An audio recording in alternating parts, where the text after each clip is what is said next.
Praise lord મારા ભાઈઓ અને બહેનો, આજનો સુંદર દિવસ અને જુલાઈનો નવો મહિનો પ્રભુએ આપણા જીવનમાં જોડી દીધો છે, માટે પ્રભુનો આપણે આભાર માનીએ. આ જુલાઈનો નવો મહિનો પ્રભુએ મને વચન પૂરા પાડ્યા છે. એ 4 વચનો હું તમારા આગળ બોલી બતાવું છું.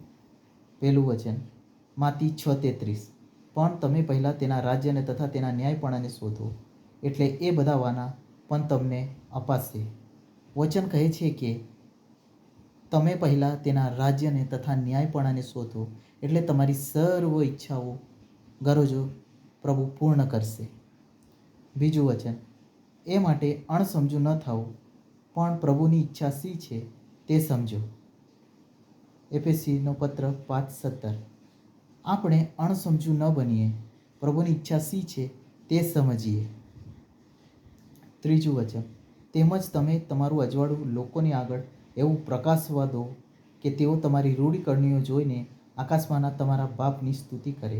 માથી 5:16. વચન કહે છે કે તમે એવું જીવન જીવો કે લોકો તમારા કામો, તમારું જીવન એ જોઈને આકાશમાંના બાપની સ્તુતિ કરે, મહિમા કરે, ગૌરવ કરે.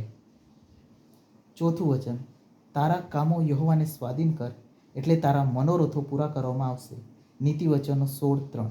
વચન કહે છે કે આપણી જે કંઈ ઈચ્છાઓ, યોજનાઓ છે એ પ્રભુને સોંપીએ, પ્રભુ પાસે લાવીએ, વિશ્વાસ રાખીએ, એટલે તે આપણી સર્વ ગરજો, ઈચ્છાઓ, યોજનાઓ પૂર્ણ કરશે. આમેન.